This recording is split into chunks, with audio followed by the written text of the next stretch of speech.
Halo, halo, Assalamualaikum warahmatullahi wabarakatuh. Senang sekali saya Hersunaris bisa kembali menjumpai Anda semua. Sejak pekan kemarin ini heboh sekali soal rencana pemerintah menghilangkan 030 di belakang rupiah yang disebut redenominasi, dan yang banyak sekali dikecam ini adalah Menteri Keuangan Purbaya Yudisadewa, dan karena banyak sekali ekonom yang menyatakan bahwa iya sebenarnya nggak ada gunanya soal redenominasi ini. Justru malah jadi beban pemerintahan sekarang. Kenapa? Karena kondisi kita tidak memungkinkan soal eh, untuk membiayai cukup besar loh rencana kalau benar-benar dilakukan redenominasi itu.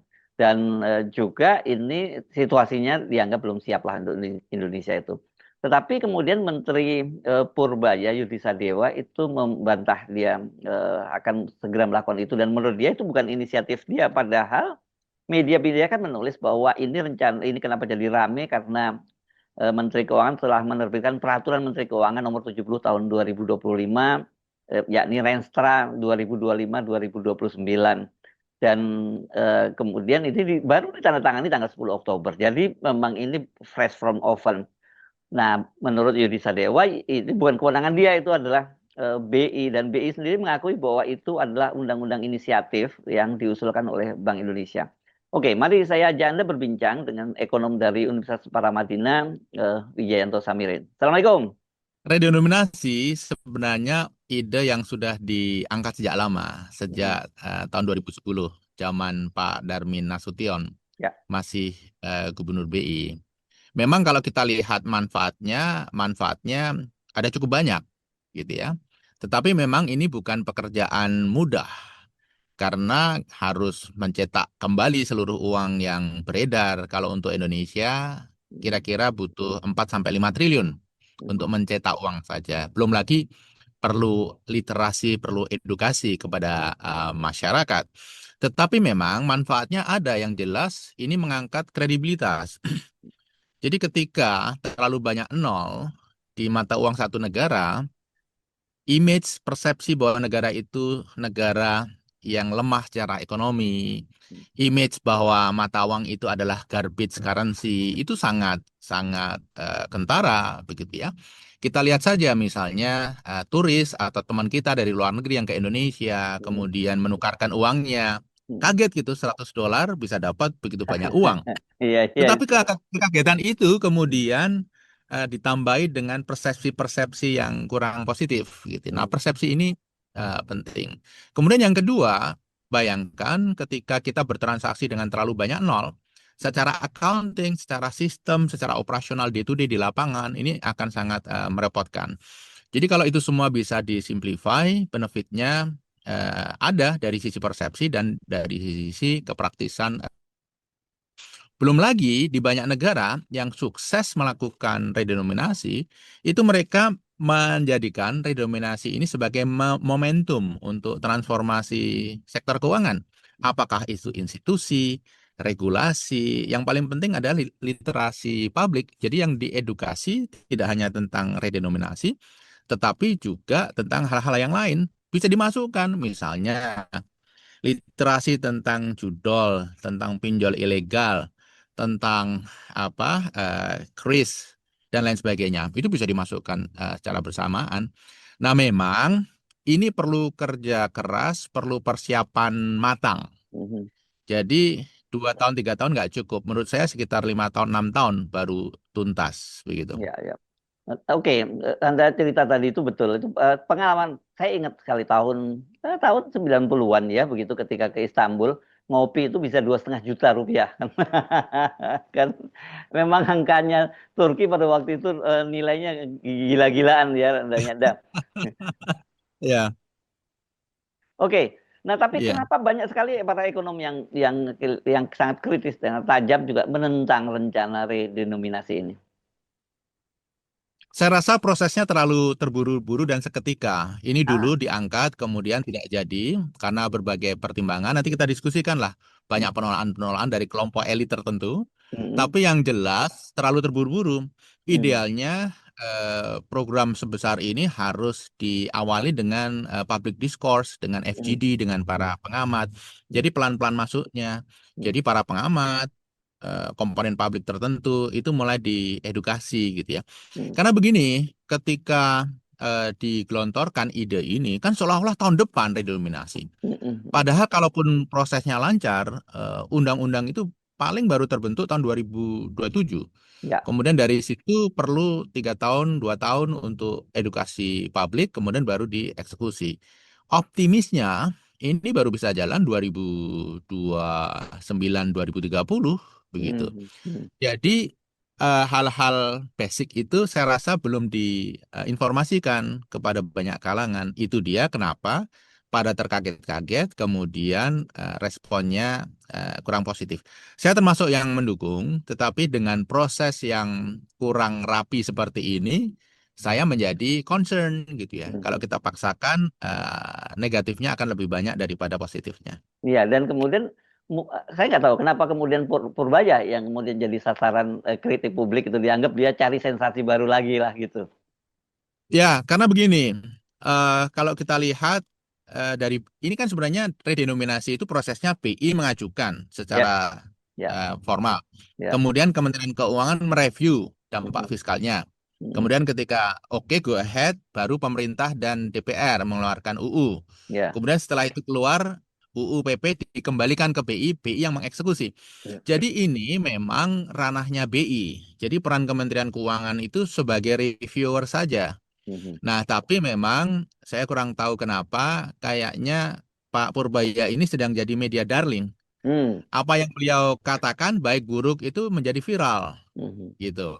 Jadi untuk hal redenominasi itu juga begitu. Sesuatu yang Mhm. dari Kemenq, sesuatu yang dari Pak Purbaya kemudian menjadi sangat viral apalagi beliau termasuk tokoh yang eh, sangat gampang mengeluarkan statement. Nah, ini menurut saya pembelajaran buat Pak Purbaya. Jangan Mhm. terlalu gampang mengeluarkan statement juga karena risikonya lebih besar daripada manfaatnya, apalagi untuk posisi Menteri Keuangan. Ya, ya. Memang Pak Purbaya ini Menteri Keuangan yang berbeda lah dengan menteri-menteri yang biasanya kan biasanya prudent gitu, sangat hati-hati membuat. Kalau ini kan beliau ini sekarang malah jadi media darling seperti Anda sebut tadi. Saya lihat dia juga banyak tampil di podcast-podcast, bahkan podcast yang lucu-lucuan gitu seperti apa ya namanya tuh, lapor Pak atau apa, dia sampai muncul di situ gitu kan. Iya, iya. Iya. Jadi memang harus hati-hati karena sesuatu itu kalau keluar dari Menteri Keuangan itu dianggap sudah satu kepastian. Hmm. Kenapa? Karena Menteri Keuangan itu dipersepsikan sebagai seorang yang teknokratik murni. Dia Ya. adalah penjaga gawang fiskal Hmm. negara. Beda dengan menteri-menteri dengan background partai politik gitu ya, Ya, ya. yang memang sudah sering bermanuver dengan statement-statement dengan tujuan yang apa untuk mengangkat isu tertentu. Tapi Kementerian Keuangan harus berbeda. Ya, ya. Tapi ini memang kalau saya lihat kronologinya, saya nggak tahu apakah yang ini kan Reuters yang pertama kali membocorkannya ya, gitu dengan tidak menyebut nama, anonim. Ya, begitu. Saya nggak tahu apakah yang disebut ini Purbaya atau ada pejabat lain di Kementerian Keuangan yang mungkin mulai ketularan gaya Pak Purbaya dan dan kemudian muncul media-media di lokal mulai menyebutkan PMK-nya gitu kan. Jadi ya nggak salah kalau publik kemudian menganggap wah ini kerjaannya dari Kementerian Keuangan kan gitu. Ya, karena PMK ini sesuatu yang sifatnya operasional. Ya. Jadi Hmm. sesuatu yang Betul, di betul. PMK-kan itu Hmm. berarti sudah siap untuk dijalankan. Dan di Ya. situ ada timeline, ada dirjen yang ditugaskan untuk menggawangi pengawalan RUU dan pelaksanaannya nanti begitu. Nah, menurut saya memang di Indonesia ini kan tidak ada yang namanya rahasia gitu ya. Mhm. Adanya adalah rahasia yang belum diungkap dan rahasia yang sudah diungkap. Ya. Jadi dalam konteks apapun menurut saya harus sangat hati-hati itu. Ya. Kadang-kadang media juga punya akses ke dapurnya kementerian, Mhm. permasalahannya itu. Ya. Dan saya kira dengan gaya Pak Purbaya itu juga memberikan semacam apa ya, sikap baru, cara pandang baru di kalangan pejabat Kementerian Keuangan gitu untuk juga lebih mudah membuka akses, membuka informasi karena Ya, bosnya begitu gitu. ya, betul. Dan apa yang disampaikan dan sikap Pak Purbaya itu seperti tone from the top. Hmm. Kalau kita belajar Pak Agus Marto, kalau kita belajar dari Bu Sri Mulyani, apakah mereka pelit informasi ke media? Tidak, mereka itu pinginnya juga Hmm. berbagi informasi gitu ya. Hmm. Cuman ngeremnya itu memang dilakukan dengan serius gitu. Karena eh, paham betul risiko gitu ya, impact dari informasi-informasi yang kemungkinan bisa di-mislead di publik itu luar biasa kalau ini berasal dari Kementerian Keuangan. Oke, kita mundur sebentar ya. Mengapa kemarin itu rencana ini sebagai rencana kok tidak bisa segera dieksekusi di masa lalu ya? Dan kemudian dimunculkan kembali sekarang. Ya, kalau kita berbicara tahun 2010, sebenarnya kondisi ekonomi sudah cukup relatif stabil ya. Ya. Recovery dari subprime mortgage itu tanda-tandanya sudah mulai jelas gitu. Hmm. Tapi itu pun ditunda karena pertama pemerintah sendiri melihat ini pekerjaan besar yang tidak Ya. kecil. Kemudian yang kedua, ini sifatnya analisa ya, tapi ada informasi yang cukup mendukung ke sana. Yang dirugikan oleh redenominasi ini adalah uang orang-orang yang punya cash bergudang-gudang. Nah ini Ya, nanti menarik ini. jumlahnya banyak. Nanti kita elaborasi nih. Ya. Ya. Kalau tiba-tiba redenominasi, uangnya itu menjadi kehilangan 3-0. Jadi kalau misalnya siapa itu Zarof Jarof Rikar Rikar, gitu, ya Jarof Rikar yang rumah dan punya belum lama ini satu, ya belum lama ini ada 13 triliun yang ditumpuk segunung ya. begini. Ya. Nah, itu kalau misalnya ditumpuk di gudang, kemudian tiba-tiba ada redenominasi, itu kehilangan 3-0 itu. Oke. Kalau mereka tidak masuk ke sistem. Ya, ya, ya. Kalau mereka masuk ke sistem, aman. Tapi kalau tidak masuk ke sistem, bisa tiba-tiba tidak berarti uang itu, gitu kan? Nanti dulu, Dan Yang soal aman, saya dulu. Setelah Anda menyebut kalau masuk ke sistem aman. Tapi justru kalau masuk ke sistem malah nggak aman karena tiba-tiba kok dia harus mengeluarkan duit yang banyak itu kan PPATK ya, langsung ya. alert kan gitu. Kalau pengusaha itu nggak masalah. Oke. Ikut tax amnesty, kemudian apapun itu masuk ke sistem. Tapi kalau politisi, birokrat itu masalah, akan mencurigakan gitu kan. Ini Ya. uang dari mana, bisnisnya apa, gitu kan. Nah, masuk ke sistem, kemudian dalam waktu singkat, taruhlah 2 tahun ke 3 tahun ke depan itu nggak gampang, Pak. Iya. Makanya ya ada yang mengatakan ini spekulatif ya. Family office itu sebagai satu alternatif. Oh, oke ya. Iya, Ayo. makanya sebagian kalangan itu tidak pro dengan family office karena family office itu bisa dimanfaatkan untuk hal-hal seperti ini, khususnya uang dari dalam negeri. Kalau uang dari luar negeri kan biasa mereka pakai hedge fund, private equity, invest di mana-mana gitu ya. Tapi kalau uang dalam negeri, khususnya yang dimiliki oleh non dunia usaha, nah itu perlu langkah-langkah khusus. Tax amnesty saja, kalau misalnya saya seorang menteri kemudian mendeklar 2 triliun gitu ya, ya tax amnesty kan tidak menghilangkan dugaan atau tuduhan korupsi kalau itu memang Yes. ada. Jadi situasinya itu. Kenapa tax amnesty ini justru harus didorong, tapi dengan catatan persiapannya harus matang gitu. Ya. Oke, tadi itu era sebelumnya ya. Apakah ada faktor-faktor lain selain tadi memang belum terlalu siap dan ada persoalan-persoalan yang tadi Anda masuk itu semacam dugaan gitu. Tapi kok saya percaya juga itu dengan kultur Indonesia, dengan Indonesia yang korup luar biasa itu sangat mungkin itu jadi salah satu faktor. Nah, kalau sekarang mengapa kemudian itu tiba-tiba muncul lagi? Faktor itu mungkin masih ada, justru makin kuat. Oh, oke. Ya, ya. Ya. Kemudian kita juga jangan salah, redenominasi itu bisa jadi momentum untuk mereview semua uang kertas, mana yang palsu, mana yang tidak palsu. Oke. Peredaran uang palsu di Indonesia kan cukup besar.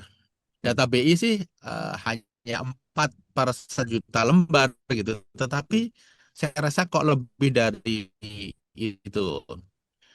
Dan uang palsu ini ya kemungkinan dicetak oleh orang-orang yang punya backing gitu. Ya, Jadi seperti yang dilakukan di Makassar itu kan nilainya luar biasa gitu. Kalau itu betul. hanya pekerja lab saja yang cetak pasti tidak mungkin, pasti ada backing yang luar biasa. Dan pemanfaatan uang-uang seperti itu Kalau kita berbicara tentang film-film spionase zaman dulu kan untuk gerakan-gerakan politik dan gerakan macam-macam gitu ya, Ya, ya, ya. memanfaatkan uang palsu. Eh, Nah, tapi juga harus ada satu hal yang harus diantisipasi nih, Mas. Kalau misalnya redenominasi dilakukan, kemudian ternyata terungkap ada begitu banyak uang palsu, yang saya concern adalah uang palsu yang sekarang ini ada di tangan masyarakat, di tangan mhm. UMKM. Ya. Kalau kita belanja di toko besar, supermarket, bawa cash, itu kan ketahuan tuh, mereka cek dulu nih uang palsu Mhm, atau tidak, dikembalikan. mhm, Kemudian kalau transaksinya besar, mereka nggak mau cash ya, mhm, cashless. Tapi mhm, kalau kita beli di warung, kita beli di pasar, itu kan mereka nggak punya alat untuk mhm, mengecek apakah ini uang asli atau tidak. mhm, Yang kedua kalinya banyak di antaranya transaksinya masih transaksi cash. mhm, Kalau misalnya terungkap, ternyata ada begitu banyak uang palsu yang ada di tangan masyarakat dan mereka tidak bersalah. Nah, ini satu hal yang harus mhm. kita antisipasi. Ya. Yang juga dikhawatirkan sebenarnya gini juga dampak inflasinya karena roundup. Jadi Mhm, misalnya harganya tadinya 1.850, ya. ya pengusaha pedagang akan membulatkan menjadi 2.000 begitu ya. Mhm, Nah, mhm, secara tidak langsung ini akan menimbulkan inflasi. Tapi pengalaman di banyak negara, dampak inflasinya itu tidak terlalu signifikan. Saya ingin share, teman saya itu karena dulu rencana redenominasi ini sudah sangat konkret. mhm, Teman saya seorang ekonom senior gitu ya, mhm, di hire oleh satu institusi untuk melakukan studi dampak dari redenominasi ini. mhm, Jadi dia kemudian melakukan research, observasi dengan pendekatan behavioral economic. mhm, Jadi ngumpulkan 40 orang di satu mhm, tempat, mhm, sebagian jadi pedagang, sebagian jadi pembeli. Mereka masing-masing dikasih barang, dikasih uang, mhm, rupiah ala kadarnya. Silakan bertransaksi. mhm, Kemudian eh, dicatat berapa banyak transaksi terjadi, harganya bagaimana. mhm, Kemudian orang yang sama diuji dengan uang hasil redenominasi. mhm, Nah, ternyata ada fenomena menarik karena orang-orang yang pegang uang itu tiba-tiba merasa harga barangnya mhm, relatif lebih murah, mhm. dia lebih agresif berbelanja. Oh, oke. Iya, iya, iya. Jadi ada dampak inflasi tetapi kecil sekali karena itu Mhm, temporer sifatnya gitu ya. mhm, Nah, ada mhm, fenomena yang lain yang menarik, sebagian kalangan itu justru tidak berbelanja sama sekali. mhm, Kenapa? Karena mereka belum familiar dengan harga dan dengan mata uang. Ibarat mhm, Mas Hersu keluar negeri, pegang mhm, mata uang asing yang asing mhm, betul gitu ya. Mau mhm, berbelanja kan mikir-mikir dulu, mhm, mhm, menahan, mhm, mengkonversi ke rupiah. Nah, mhm, dalam konteks ini mereka mengkonversi ke rupiah lama gitu, mhm, sehingga menahan transaksi. Jadi ada indikasi dampak inflasinya sedikit, tapi juga ada indikasi dampak perlambatan transaksi walaupun sedikit, gitu. mhm. Ya. Oh, oh, bukan orang merasa lebih miskin gitu karena duitnya tiba-tiba berkurang banyak gitu. Malah lebih ke Tapi ketika ya, hmm, silakan. Tapi ketika mereka ke supermarket, mereka merasa harganya kok murah-murah gitu. Oh, oke. Ya, ya, ya, ya, ya.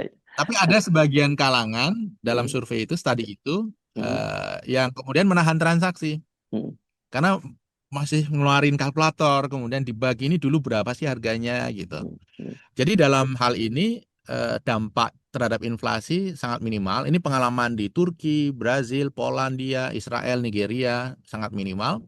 mhm, Justru dampak bagi confidence, reputasi, kepraktisan transaksi itu meningkat. Bayangkan kalau dulu harus membawa uang satu mhm, ya, ransel, sekarang cukup 2 lembar masuk ke dompet. Itu kan membuat betul. transaksi lebih efisien.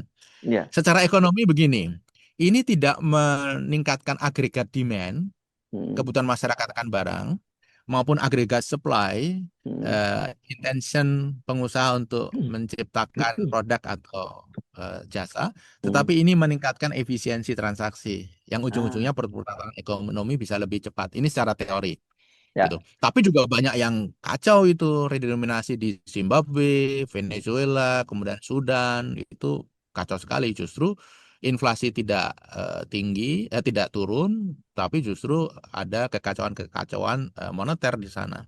Oke. Ini dari sisi ekonominya saya kira cukup, tapi saya justru tergoda dengan isu seksi yang tadi Anda lontarkan itu soal korupsi dan soal pencucian uang ya.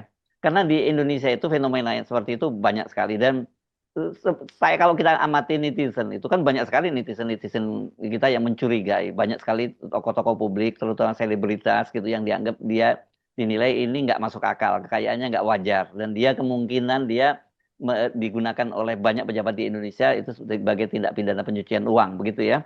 Dan kemudian tadi Anda menyatakan Hmm. ini semua duit ini begitu diredenominasi itu harus keluar dari bunker-bunker uang. Nah, kalau kita menggunakan netizen kan begitu. Ya, Dulu ya jadi ya silakan. jadi memang begini, mereka harus mengkonversi dari rupiah cash lama menjadi Ya. masuk ke sistem. Hmm. Caranya bisa diberikan US dollar Hmm. atau ditransaksikan. Kalau di Indonesia itu banyak yang dilakukan pencucian uang itu dengan membeli properti, membeli Ah, tanah, membeli bangunan, hmm. gitu. Hmm. Jadi indikasinya jelas saja, Mas. Orang berbisnis properti itu kan mengharapkan return. Yes. Hmm. Tapi kalau Mas ke daerah, ke Jogja, ke Solo, atau ke daerah wisata, gunung, tiba-tiba ada hotel megah, Hmm. kosong, Hmm. kemudian ada apa kafe baru megah kosong tapi tetap jalan gitu ya. Nah, ini indikasi uh, kemungkinan adanya unsur money laundry. Jadi kalau money Hmm. laundry itu Hmm. intensinya adalah mengkonversi dari cash menjadi aset yang sifatnya non cash dan syukur-syukur yang tangible, ada Hmm. barangnya. Hmm. Hmm. Karena si Iya. pemilik uang itu lebih yakin ketika orang yang dimintai tolong untuk melakukan money laundry itu mewujudkan uangnya dalam bentuk barang, Ah, oke. Kalau bukan yang surat utang. ya, ya kalau yang kemudian tiba-tiba orang punya banyak bisnis ya, lini bisnis banyak sekali dan berapa tahun kemudian kita nggak tahu kemana itu bisnisnya kebanyakan juga nggak jelas itu apakah itu indikator TPPU juga? Ya, ini indikasi ya, jadi Ya bukan indikasi ya, ya. tuduhannya.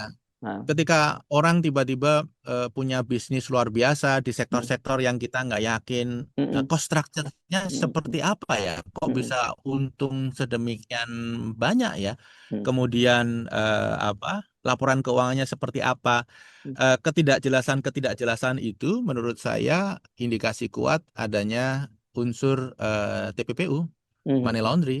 Enggak ya. Dan kalau saya simpel saja karena saya kan mengamati sejak lama gitu ya. Kalau ada properti-properti megah-megah, apakah itu hotel, kafe, Hmm, apa villa yang dibisniskan di tempat-tempat ini yang kita melihat, ini returnnya kok nggak make sense gitu ya dengan hmm, investasi yang sebesar ini.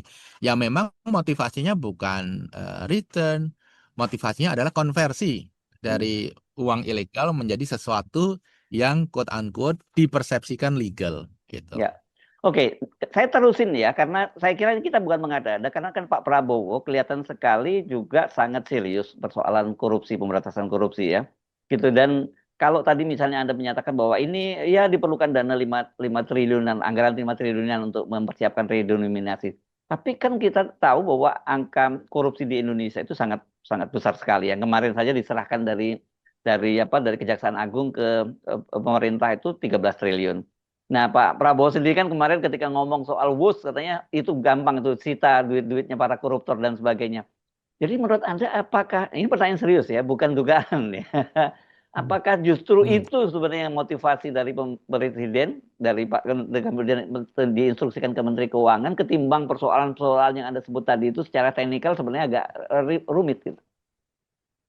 Saya merasa manfaat-manfaat terkait dengan penegakan hukum, governance itu luar biasa besar bagi Oh ya, Indonesia. luar biasa Itu dia besar ya. kenapa, Ya. ya, itu dia kenapa saya mendukung ini dilaksanakan, tapi dengan persiapan yang bagus. Jadi kalau kita belajar dari sukses Turki, Nigeria terkait dengan redenominasi, mereka menjadikan ini satu paket dengan Hmm. transformasi sektor keuangan. Hmm. Kalau kita satu paket dengan transformasi sektor keuangan, satu paket dengan eh, membangun literasi publik, satu paket dengan upaya bersih-bersih seperti itu. Ini Hmm. luar biasa sebagai momentum. Hmm. Satu saja, masyarakat kita perlu diedukasi tentang pinjol ilegal, tentang judol, Hmm. kemudian tentang apa praktek kredit-kredit yang apa yang tidak benar itu. Momentumnya apa ya? Saya rasa momentumnya ini gitu. Karena untuk mengedukasi masyarakat perlu kerja keras gitu. Dan Ya. kalau kita bisa memanfaatkan ini sebagai momentum akan bagus sekali. Nah, biaya yang dikeluarkan itu sebagian besar untuk mencetak uang. Apapun itu, BI kan secara reguler juga menarik uang yang rusak, kemudian Hmm. mengganti uang yang baru. Hanya saja dalam konteks ini perlu dipercepat. Jadi spendingnya tidak disebar ke beberapa tahun, tapi lebih ke depan. Jumlah uang kartal di Indonesia ini kan sekitar 1.000 triliun. Hmm. Kalau kita asumsikan mayoritas lembarannya 100.000 atau rata-rata lah lembarannya 50.000 atau 75.000 ya kita kita Hmm. bikin asumsi, itu kira-kira diperlukan sekitar 4,5 sampai 5 triliun untuk mencetak uang. Hmm. Karena untuk mencetak satu lembar uang 100.000 itu diperlukan sekitar Rp400 sampai Rp500. Hmm. Jadi angka itu yang paling banyak untuk apa mencetak uang baru.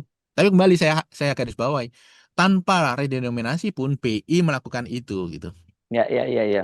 Oke, tetapi kan gini, maksud saya bahwa kalau sekalian bisa dimanfaatkan itu, jadi keuntungannya kan sebenarnya berganda dong pemerintah ya dari sisi Hmm. ekonominya juga oke, tapi kemudian juga dari sisi penegakan hukumnya tadi itu oke juga. Tapi pertanyaan saya, kalau soal yang ini tadi apa masih efektif kalau kemudian udah ribut dari sekarang dan mungkin berlakunya baru 2-3 tahun yang akan datang, ya mereka-mereka ini yang punya uang simpan udah siap-siap duluan dong dari sekarang.